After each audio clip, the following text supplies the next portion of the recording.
Study IQ IAS, आपका selection हमारा मिशन। नमस्कार दोस्तों, article 15 of Indian constitution states that there should be no discrimination on the basis of race, religion, caste, sex and even place of birth. इसको बहुत ही simple भाषा में समझें तो हर इंसान के बीच कोई भी भेदभाव नहीं होना चाहिए, किसी भी तरह का भेदभाव नहीं होना चाहिए on the base of various factors including caste. पर क्या ये सच में हो रहा है? क्या सच में कोई भी भेदभाव नहीं है across the length and breadth of the country? पर जैसी न्यूज़ आ रही है हिमाचल प्रदेश से, उसको देख के लग रहा है कि भेदभाव एक्चुअली में एग्जिस्ट करता है। आर्टिकल 15 जो कि एक फंडामेंटल राइट है, वो सिर्फ पेपर पे है। ग्राउंड रियलिटी में आर्टिकल 15 वो एग्जिस्ट नहीं करता है। और ये जो न्यूज़ आ रही है हिमाचल प्रदेश से, वो ह्यूमैनिटी को, इंसानियत को शर्मसार करने वाली न्यूज़ है। आइए देखते हैं वो न्यूज़ क्या है। वो न्यूज़ है कि एक 8 साल का बच्चा जो कि दलित कम्युनिटी को बिलोंग करता है, क्लास फर्स्ट में पढ़ता है गवर्नमेंट प्राइमरी स्कूल में, he is continuously harassed and assault by the 3 government teachers only. तो जो टीचर हैं जिनका काम है शिक्षा देना, ठीक है, शिक्षा देना, टीचर्स जो भगवान की तरह पूजे जाते हैं, वही अपने स्टूडेंट्स को असॉल्ट कर रहे हैं। और असॉल्ट भी कैसे कर रहे हैं आप देखिए। वो क्या कर रहे हैं कि इस बच्चे को मारते हैं, लगातार उसको असॉल्ट करते 1 साल तक, और उसको टॉयलेट में ले जाके उसके पैंट में स्कॉर्पियन छोड़ देते हैं। और जब वो बच्चा रोता है, बिलखिलाता है, तो फिर वो उसकी मदद नहीं करते हैं, हंसते हैं। और यहीं पर वो नहीं रुकते, वो उसको इतना मारते हैं साल भर तक कि उसके कान से खून निकलने लगता है और अल्टीमेटली उसका ईयर ड्रम डैमेज हो जाता है। फिर फाइनली ये केस पब्लिक में आता है, पब्लिक डोमेन में आता है, और बच्चे के फादर जाके FIR लॉन्च करते हैं। और उसमें भी बहुत ज़्यादा रेजिस्टेंस होता है अपर कास्ट वालों से कि भाई आप केस मत करिए और else we will burn you. और ये एक आइसोलेटेड केस नहीं है जो कि शिमला डिस्ट्रिक्ट में हुआ है। इस तरह के केसेस और भी हुए हैं। कुछ दिन पहले ही एक और केस हुआ था जहाँ पे 12 साल का दलित बॉय कमिटेड सुसाइड। और वो क्यों करता है कमिटेड सुसाइड? रीज़न ये है कि परिवार वाले इसको भेजते हैं कि जा बेटा किसी सब्जी वाले की दुकान से सब्जी ले आ। ये ग्रॉसरीज लेने जाता है पर दुकान खाली रहती है, तो वो क्या कहता है, खाली दुकान देख के उसके घर में घुस जाता है सो दैट कोई उसको असिस्ट कर पाए सब्जी लेने में। और वो जो घर है, जो दुकान है, अपर कास्ट वालों को बिलोंग करता है। तो वहाँ पे जो लेडी होती है, लेडी उस बच्चे को पकड़ के फिजिकली बहुत असॉल्ट करती हैं, मेंटली असॉल्ट करती हैं। और वो बच्चा इतना ज़्यादा ट्रॉमेटाइज हो जाता है और इस बच्चे को पकड़ के गाय के तबेले में बंद कर देते हैं। और फिर वो अपर कास्ट वाले बोलते हैं जब तक तेरे पेरेंट्स एक बकरी लाके हमें नहीं देंगे और हम उस बकरी का बलिदान करेंगे तभी हमारा घर शुद्ध होगा, तभी हम तुझे छोड़ेंगे, ये बोलते हैं। मतलब उस बच्चे ने उस घर में कदम क्या रखा, इनका घर पूरा प्रदूषित हो गया, पॉल्यूटेड हो गया। ऐसी मानसिकता है। आप देखिए आज भारत, हम लोग यहाँ अर्थ में है, हम लोग चांद पे चले गए, मार्स पे चले गए, 5 ट्रिलियन इकोनॉमी की बात कर रहे हैं, सबका साथ सबका विकास की बात कर रहे हैं। पर सबका साथ सबका विकास कहाँ हो रहा है? कहाँ हो रहा है सबका साथ सबका विकास? ये भी तो अपने ही लोग हैं, उनको क्या हम लोग ऐसे ट्रीट करेंगे? अब ये बच्चा इतना ज़्यादा ट्रॉमेटाइज हुआ कि किसी तरह वो गाय के तबेले से भागा और घर जाके उसने पॉइजन कंज्यूम कर लिया और अल्टीमेटली उसकी डेथ होगी। तो इस बच्चे की, इस 12 साल के बच्चे की और उस 8 साल के बच्चे की क्या गलती है कि वो दलित है? और दलित होना क्या गुनाह है? और जब ये इंसिडेंट्स हुए तो वहाँ की लोकल NGO ने सरकार से मांग की कि they should be mapping of atrocities prone areas. Atrocities prone areas मतलब कि ऐसे एरियाज जहाँ पे बहुत ज़्यादा इंसिडेंसेस हो रहे हैं अगेंस्ट SCs एंड STs इन हिमाचल प्रदेश। अब अगर आप देखेंगे ओवरऑल, देखिए हिमाचल में 25% ऑफ SCs पॉपुलेशन आ रही है। दिस इज एज पर 2011 का सेंसस है। यहाँ पे पंजाब में 31%, हरियाणा में 20%, उत्तराखंड में 18%, उत्तर प्रदेश में 20%। तो अगर आप ये बेल्ट देखेंगे, यहाँ पे आपको मैक्सिमम SC की पॉपुलेशन की जनता दिखेगी। इवन बंगाल में देखिए 23%, तमिलनाडु में 20%, राजस्थान में 17%।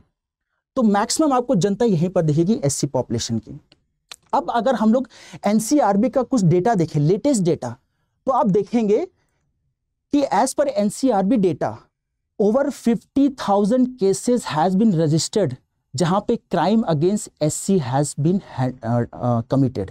इसमें देखिए 57,582 टू बी प्रिसाइज जो केसेस हुए हैं अगेंस्ट एससी 2023 में।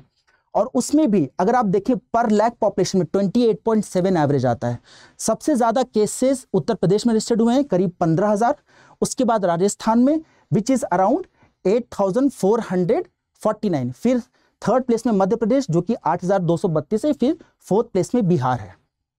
तो आप देखिए ये जो 57,000 प्लस केसेस हैं ये कोई छोटे मोटे केसेस नहीं हैं। 57,000 बहुत अच्छा स्टैगरिंग नंबर है।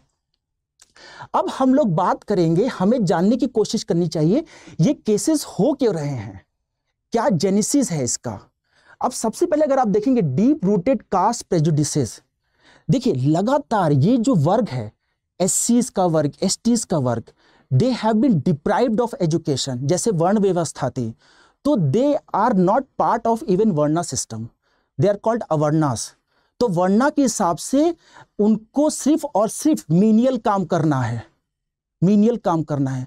तो आज भी अगर आप देखेंगे ना, हम लोग जैसे बोलते हैं विकास भारत की बात करते हैं, सबका साथ सबका विकास की बात करते हैं, लेकिन आज भी इतना डेवलपमेंट होने के बावजूद 75 साल भारत को इंडिपेंडेंस हो गए, लेकिन आज भी अगर हम लोग देखें गटर का जो हम लोग सफाई की बात करते हैं, सीवर लाइन की सफाई की बात करते हैं, manually it is being cleared by the population and most of the people involve in sewer you can say cleaning is SC population. कोई और आपको उसमें नहीं मिलेगा, आपको उसमें ब्राह्मण लोग नहीं मिलेंगे, उसमें क्षत्रिय लोग, वैश्य लोग नहीं मिलेंगे who cleaning the sewers manually. Forget about the population also. We are unable to provide them proper protection equipment to clean the sewer. तो गंदगी तो हम लोग करते हैं पर उसको क्लीन हम लोग किसी और से कराते हैं। ठीक है, तो कास्ट प्रेजुडिसेस इतनी ज्यादा डीपली इंट्रेंस्ड है सोसाइटी में कि ये हमारा काम नहीं है, गंदगी करना हमारा काम है, गंदगी साफ करना इनका काम है। जो इतने सालों से प्रथा चली आ रही है 3,000 साल से, तो इनको पढ़ने का हक नहीं, इन्होंने कैसे पढ़ा, और अगर ये पढ़ रहे हैं तो इनको रोको। इसीलिए एजुकेशनल इंस्टीट्यूशन में देखिए इतने ज्यादा इंसिडेंसेस होते जा रहे हैं। रोहित वर्मला वाला केस आपको याद होगा जो यूनिवर्सिटी ऑफ हैदराबाद में होता 2016 में, उसको इतना ज्यादा प्रताड़ित किया कि ही कमिटेड सुसाइड, और उसने लेटर भी लिखा, लेकिन अल्टीमेटली कोई सब्सटैंशियल वहां पर जो भी है पनिशमेंट नहीं हुआ। देन इंस्टीट्यूशनल डिस्क्रिमिनेशन देखिए इंस्टीट्यूशन के अंदर, और मैं ऐसे ऐसे इंस्टीट्यूशन की बात नहीं कर रहा हूं, premier institutions, IITs, IIMs, BHUs, AIIMS, ऐसे इंस्टीट्यूशंस में भी आप देखिए लगातार डिस्क्रिमिनेशन हो रहे हैं। चाहे आप ग्रेडिंग की बात करिए, चाहे इवैल्यूएशन की बात करिए। बहुत बड़ा केस है दर्शन सोलंकी का, IIT बॉम्बे का, जो छात्र था 2023 में ही केमिकल इंजीनियरिंग पढ़ रहा था। उसने खुद अपनी सुसाइड नोट में लिखा कि जैसी मेरे दोस्तों को पता लगा मेरे कास्ट के बारे में, उनका एटीट्यूड बदल गया। अब आप इसको कैसे साबित कर पाएंगे कि उनका एटीट्यूड बदल गया? एटीट्यूड तो एक ऐसी चीज है, आपका बिहेवियर, किसी आपके दोस्त का बिहेवियर अगर बदल जाएगा तो आपको ऑटोमेटिकली नेचर ने आपको ऐसा एक वरदान दिया है कि आपको ऑटोमेटिकली पता चल जाएगा किस टोन में कौन आपसे बात कर रहा है। ठीक है, और अल्टीमेटली वो इतना हैरेस, वो इतना बुरा लगा कि उसने सुसाइड कर लिया। एक ऐसा बच्चा who has a bright future, just because of the caste, just because of उस कास्ट की वजह से उसको इतना हैरेसमेंट झेलना पड़ा। आप ये सब छोड़िए, तो स्टूडेंट्स की बात है। आप देखिए BHU में ऐसे ऐसे इंसिडेंसेस आ रहे हैं जहां पे प्रोफेसर लेवल पे, professor belonging to the SC communities, वो एलिगेशंस लगा रहे हैं, केसेस आए हैं जहां पे they are not promoted to the head of department because of the caste they belong to the SC caste. उनके प्रमोशंस रोक दिए गए हैं because of their SC caste. Even IIM Bangalore में भी एक केस आया जहां पे डिस्क्रिमिनेशन की बात हुई। वहां पे associate professor who belong to the SC caste who openly said कि वहाँ के डायरेक्टर और सर्टेन प्रोफेसर्स टॉक्ड अबाउट और सटल वे में they are practicing caste discrimination. अब देखिए social backlash against affirmative action, government is providing reservation. वो reservation क्यों है? रीजन इज कि वहाँ पे ये जो वंचित वर्ग है जो इतने सालों से नहीं पढ़ा, अगर वो अच्छे प्रीमियर इंस्टीट्यूशन में जाके एजुकेशन लेंगे तो उनको एक सोशल मोबिलिटी मिलेगी, वो जाके अपने लिए, अपने समाज के लिए कुछ अच्छा करेंगे। ठीक है, तभी आप देखिए जो फर्स्ट जनरेशन, अगर आप देखेंगे ना, जनरेशन ऑफ एंटरप्रेन्योर्स या जनरेशन ऑफ गुड बिजनेसमैन या फिर generation of good people with good corporate jobs, government jobs, तो आप हर कास्ट में देखेंगे, ठीक है। लेकिन अगर आप एससी कास्ट में देखेंगे, we don't even have excuse me, even first generation of entrepreneurs we don't even have, ठीक है। First generation of people in the government jobs बस वही हैं अभी, ठीक है। तो जो जनरल कास्ट के लोग होते हैं, व्हाट दे सी, कि भाई वो लोअर कास्ट वालों को देखते कि भाई ये लोग आए हैं रिजर्वेशन से, और ये लोग रिजर्वेशन से आए हैं, सो दे आर अनवर्दी, इनको कुछ नहीं आता, इनका कट ऑफ नीचे जाता है, और ये इनके मार्क्स कम आए हैं, ठीक है। कभी आप उनसे डिबेट करके देखिए, इनके मार्क्स कम आए हैं, they don't deserve to come in IIT, IIMs, or for that matter AIMS or UPSC examination. They don't deserve to become an IAS, IPS. तो ये ऐसे बात करते हैं, ठीक है। और ये जनरल की हमारी सीट खा रहे हैं, हमारे बच्चों की सीट खा रहे हैं, ऐसे बात कर रहे हैं। पर आप ये भी देखिए किस बैकग्राउंड से आ रहे हैं, कितना स्ट्रगल करके आ रहे हैं, लोग को ये भी समझना चाहिए, ठीक है। तो इस सेंस में भी अगर आप देखें तो लोगों के अंदर, जनरल के अंदर बहुत ज़्यादा रिसेंटमेंट है, तो वो रिसेंटमेंट की वजह से ऐसे इंसिडेंसेस हो जाते हैं। Then poor implementation of anti discrimination laws, discrimination laws, चाहे हम अबॉलिशन ऑफ अनटचेबिलिटी की बात करें आर्टिकल 70, चाहे prevention of atrocities against SC STs की बात करें, चाहे आर्टिकल 15 की बात करें, जैसे मैंने आपको बताया, they are only on the paper, they are not implemented properly at the ground level. आपको याद होगा गुजरात में ऊना फ्लॉगिंग, ठीक है, SCs के लड़कों को कपड़े टी शर्ट उतार के उनको पब्लिकली मारा गया चाबुक से, बेल्ट से। It is very easy. एक केस आया था जहां पे SC के आदमी ने सिर्फ मूंछ रखी थी और मूंछ के साथ उसने सोशल मीडिया अपनी फोटो लगा ली थी। तो a person from Gujarat travelled all the way from Gujarat to UP just to kill that person, कि SC के बंदे ने मूंछ कैसे रख ली और उसको मार दिया जाकर गोली से। आप सोचिए कितने डीप लेवल ऑफ हेट्रेड है। So this needs to be resolved. After all we are human beings, ठीक है। ये हेट्रेड कहीं काम नहीं आने वाला। उसके बाद lack of representation and decision making. देखिए एजुकेशन इंस्टीट्यूशन में अगर आप देखेंगे ना, इनफैक्ट यहाँ पे भी अगर कोई लॉ बना हुआ है या कोई सेल बना हुआ है SC STs का to provide support to the SC ST people in college institutions, वो भी ढंग से काम नहीं कर रहे, उनको ढंग से पावर नहीं दी गई है कि अगर कोई केस आ रहा है तो they are able to take some kind of action against the culprit. यहाँ पे भी देखिए कोई रिप्रेजेंटेशन नहीं है। अगर कॉलेज में कोई इंसिडेंसेस हो रहे हैं तो जनरली अगर देखा जाए, अगर कोई SC ST सेल बना हुआ है तो पहली बात दे डोंट हैव पावर, या फिर प्रोफेसर लेवल पे अगर कोई रिप्रेजेंट कर रहा है तो प्रोफेसर लेवल पे भी decision making body, suppose dean की कोई बॉडी है तो उस बॉडी में भी SC STs का कोई रिप्रेजेंटेशन नहीं है, या हायर पावर्ड बॉडी है वहाँ पे कोई SC ST का प्रोफेसर ही नहीं है। इनफैक्ट ऐसे बहुत से केस स्टडीज भी आई हैं जहाँ पे बहुत से सीट्स खाली हैं IITs में as a professor, assistant professor, associate professor, दो एलिजिबल हैं SCs के लोग, but they are still lying vacant because of deep entrenched caste prejudices. उसके बाद social media and increase reporting. देखिए ऐसा नहीं है कि इंसिडेंसेस अभी हाईलाइट हो रहे हैं, ये पहले भी होते थे। It's just that because of era of social media लगातार इंसिडेंसेस अब हाईलाइट होते जा रहे हैं, हाईलाइट होते जा रहे हैं, तो हमें लग रहा है कि इंसिडेंसेस बढ़ रहे हैं, पर ये इंसिडेंसेस पहले भी थे। 80s में थे, 90s में थे, 2000 में थे, 10 साल पहले भी इतने इंसिडेंसेस होते थे। बस ये है कि इंटरनेट हर जगह पहुंच गया है, सोशल मीडिया हर जगह पहुंच गया है, everybody has an access to smartphone, इसलिए अब ये छोटे छोटे सारे इंसिडेंसेस हाईलाइट होते जा रहे हैं। And then weak institutional accountability. जो इंस्टीट्यूशन, बड़े बड़े इंस्टीट्यूशंस होते हैं ना, चाहे BHU की बात करिए, चाहे IIMs की बात करिए, AIMS की बात करिए, IITs की बात करिए, जो बड़े बड़े प्रीमियर इंस्टीट्यूशंस होते हैं, व्हाट दे डू इज कि दे सिंपली टर्म दिस इंसिडेंसेस जहाँ पे एक्चुअली में कास्ट डिस्क्रिमिनेशन दिख रहा है, पर वो क्या करेंगे, वो इंसिडेंसेस को ऐसे दिखा देंगे कि नहीं भाई this is a minor incidences, या फिर उसको बोलेंगे yes we are investigating the matter. उसकी सीरियसनेस को वो उतना गॉज नहीं करते, उसके सीरियसनेस को टोन डाउन कर देते हैं। रीजन क्या है कि they don't want to tarnish their image, because they are premier institution की इमेज नेशनल लेवल पे, इंटरनेशनल लेवल पे टार्निश हो जाएगी। Plus there is also an apathy of administrative wing, of these premier institutions. वो लोग ज़्यादा ध्यान नहीं देते हैं, बिकॉज जो administrative wing they are headed by general caste people. तो कौन उनकी बात सुने? ठीक है, सो दीज आर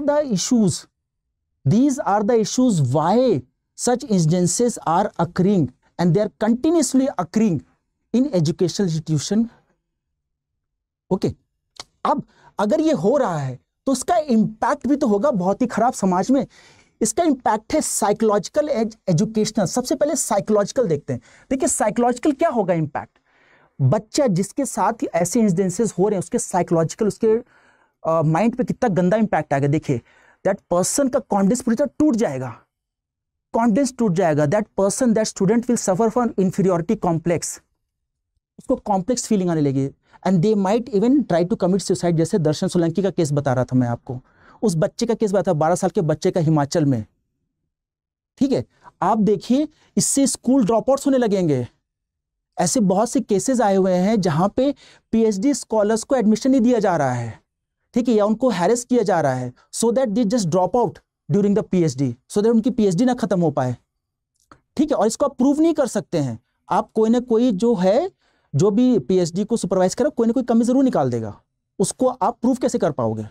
ठीक है, एजुकेशनल इम्पैक्ट आप देखिए, वो कभी एजुकेशन ले ही नहीं पाएगा, हायर एजुकेशन ही नहीं ले पाएगा, उसका एजुकेशन खत्म पूरा हो ही नहीं पाएगा। और education is one of the very important tool to gain upward mobility, है ना। हम लोग हमेशा बात करते हैं right to education, free and compulsory education. Education जो बात है, एजुकेशन सबको मिलना चाहिए। Higher education is a way to escape the vicious cycle of poverty. लेकिन एजुकेशन तो मिले पहले, डिग्री आएगी तभी तो हम लोग बात करेंगे अच्छी जॉब की। Violation of constitutional loss. आप कॉन्स्टिट्यूशनल लॉस की बात करिए, चाहे आप 14 की बात करिए, 15 की बात करिए, 16 की बात करिए, right to equality, right against discrimination, discrimination की बात करिए, आप 17 की बात करिए, आप 21 की बात करिए, आप बात करिए prevention of atrocities against SC and STs. आप जितनी भी लॉस की बात करिए, वो लॉस का एक्चुअली आप मजाक बना रहे हैं जब ऐसे इंसिडेंसेस हो रहे हैं and the culprits are not, they are not punished severely. इससे क्या दिखा रहा है? पीपल का trust will be eroded on this institution, judiciary का इंस्टीट्यूशन। ठीक है, लॉ इन्फोर्समेंट अगर पनिश नहीं कर रहा है तो एटलीस्ट एक वंचित समाज का भरोसा इन इंस्टीट्यूशन से उठता चला जाएगा। Then setback to inclusive education. Education क्या है कि भाई सब लोग आओ, एजुकेट करो, एजुकेट करोगे तो आप अपवर्ड सोशल मोबिलिटी लोगे, है ना। इंक्लूसिव एजुकेशन क्या है? Irrespective of your cast, creed, religion, sex, everybody should be educated. जैसे अंबेडकर बोल रहे थे, अंबेडकर जी बोल रहे थे, एजुकेट एंड एजिटेट। जब आप एजुकेट करोगे, आप अपने आप स्लेवरी के जो सोच है उससे बाहर निकलोगे, and then you will agitate against the people who are trying to make you slave. So educate and agitate, you will become aware of your rights and you start fighting for your rights. ठीक है, तो inclusive education जो है उसको setback मिलेगा, because फिर कुछ ही समाज होगा जो एजुकेट कर पाएगा, बिकॉज आप इन समाज को, वंचित समाज को, एससी एसटी को हटा ही रहे हो, उनको एजुकेट ही नहीं करने दे रहे हो, बिकॉज उनके अगेंस्ट डिस्क्रिमिनेशन हो रहा है। अगर वो किसी तरह अपने मेरिट पे आ भी रहे हैं, भले ही कम मार्क्स पे आ रहे हैं, है ना, हम उनके पीछे वाले बैकग्राउंड को कोई तवज्जो नहीं दे रहे हैं, बस हम उनको ये देख रहे हैं कि भाई रिजर्वेशन से आए हैं, दे आर लीस्ट वर्दी, और उसी के बेसिस में हम उनके अगेंस्ट डिस्क्रिमिनेशन किए जा रहे हैं। ठीक है, social polarisation and caste divides. आप देखिए एजुकेशन इंस्टीट्यूशन एक ऐसा इंस्टीट्यूशन है, we should talk about equality, we should talk about gaining upward mobility, we should talk about growing, thriving, surviving, but education institution अब ऐसा institution बन गया है which is talking about propagating caste hierarchy। अब education institution, college, schools में अगर caste hierarchy ही हो रही है, caste discrimination हो रहा है, तो कहीं ना कहीं आप caste hierarchy को ही propagate कर रहे हो। ये जो बच्चे हैं, जो कॉलेज में, जो स्कूल में हैं, ये तो गीली मिट्टी की तरह जिस सांच में आप ढालोगे ढल जाएंगे, और वही जाके वो आगे भी प्रोपोगेट करेंगे। तो आप क्या कर रहे हो? कास्ट डिवाइड, कास्ट की वजह से डिवाइड ही तो कर रहे हो बच्चों को, वही जाके फिर वो आगे अपने जनरेशन में पास करेंगे। ठीक है, अंडरमाइनिंग सोशल जस्टिस मूवमेंट्स। देखिए सोशल जस्टिस मूवमेंट क्या थे कि भाई एक पर्टिकुलर वंचित समाज के साथ बहुत गलत हुआ है हजारों साल से, ठीक है, उनको पढ़ने नहीं दिया गया, ठीक है, उनको रिसोर्सेज नहीं दिए गए। अब अगर आप सपोज ये जो अलग से डिस्क्रिमिनेशन चला आ रहा है ना, अगर आप देखिए इसको, ये किस तरह का डिस्क्रिमिनेशन है। अगर आप देखेंगे ना, कोई SC ST कास्ट का लड़का IAS बन जाएगा, then people from the upper caste they will go to his house to get रिश्ता लेके, शादी का रिश्ता लेके चले जाएंगे, ठीक है, वहां पे कास्ट इनको नहीं दिखेगा, ठीक है। तो अगर कास्ट को फॉलो करना है तो पूरा फॉलो करो। अगर आप हॉस्पिटल जाते हैं, हॉस्पिटल में आप नहीं पूछते हैं, सपोज भगवान ना करे किसी को जाना पड़े, आपको ब्लड की जरूरत है, ऑर्गन की जरूरत है, तो आप ये तो नहीं पूछते कि ब्लड किस कास्ट के इंसान का है, या ऑर्गन किस कास्ट के इंसान का है, किस रिलीजन के इंसान का है, राइट। तो ये सब जब भगवान ने नहीं बनाया तो हम कौन होते बनाने वाले? डिवाइड कौन होता है? हम लोग कौन होते डिवाइड करने वाले इंसानों को on the base of caste, religion and everything, ठीक है। तो अंडरमाइनिंग सोशल मूवमेंट्स, इतनी सालों की मेहनत के बाद ये सब जो लॉ बना है to give protection to this marginalisation of society, तो कहीं ना कहीं ये इवेंट्स जो हो रहे हैं, जो एक्टिविटीज हो रही हैं जहाँ पे marginalise section against the SCs, specially in the education institution, इनको जो इतना ज़्यादा प्रताड़ित किया जा रहा है, कहीं ना कहीं इन सोशल मूवमेंट्स के थ्रू जो हम लोग लॉ बना रहे हैं, उस लॉ को भी अंडरमाइन किया जा रहा है। And lastly is global and national image. जब ऐसी आप इवेंट्स कर रहे हो और परपिचुएटर्स को बहुत सीवियर पनिशमेंट नहीं मिल रहा है, तो ये कहीं ना कहीं इमेज भेज रहा है नेशनल लेवल पे भी और ऑल्सो इंटरनेशनल लेवल पे कि India is not a progressive nation, in fact India is a caste ridden society. यहाँ पे सेग्रीगेशन है, हायरार्की है, जो कि is not good for India at an international platform. तो India is not seen as a progressive society, so this is not good for India on a international platform. तो इसको ठीक कैसे करें? देखिए, एजुकेशन प्लेटफॉर्म में अगर आपको एजुकेशन को ट्रूली सबको देना है, जहाँ पे ऑल इंक्लूसिव एजुकेशन सबको प्रेजेंट मिले, irrespective of their caste, language, religion, race, anything, gender, place of birth, सबसे पहली बात आप क्या करिए कि जो भी अलग से आप सेल बनाइए of student wings, specially cell belonging to the marginalised section of society, give them lots and lots of power, so that अगर कोई ऐसा इंसिडेंट आए, so that the perpetrator is properly punished, एक एग्जाम्पल सेट हो। But हाँ, certain strings attach कि कोई गलत आदमी भी ना फंस जाए उसमें, राइट। पब्लिक अवेयरनेस कैंपेन करिए that there is no difference between the people, between the students on the base of caste, we all are equal. एक अवेयरनेस कैंपेन करिए कि जो बच्चे जो रिजर्वेशन लेके आ रहे हैं, they are kind of affirmative action, वो लोग किसी से कम नहीं है। इनफैक्ट स्टडीज भी हुई हैं जो एक कॉमन सेंसिकल नॉलेज है कि the students coming through caste, they are not worthy, they are undeserved because they are scoring less, still they are getting the premium institution। तो कहीं ना कहीं लोगों में था कि they are not intelligent enough to get seat into IIT, IIMs और UPSC for that matter। तो इसमें स्टडीज भी हुई है और उसमें दिखाया गया है कि नहीं, it is not that कि they are not intelligent, they are intelligent, but somewhere down the line their progress is hindered by socio-economic factors। आप सोचिए, अगर आपको लगातार एक बॉक्स में रख दिया जाए, आपको लगातार मेंटल प्रेशर दिया जाए, तो आप कैसे परफॉर्म करोगे? Just put it, think it in that perspective also. So अगर हम लोग ये सब चीज़ होलिस्टिकली चीज़ों को सब एक साथ आके हम लोग अगर रैशनल वे में सोचें, तो I think this place could be made a better place. And remember always, if education is given without equality, so this is also another form of violence. Study IQ IAS, आपका selection हमारा mission.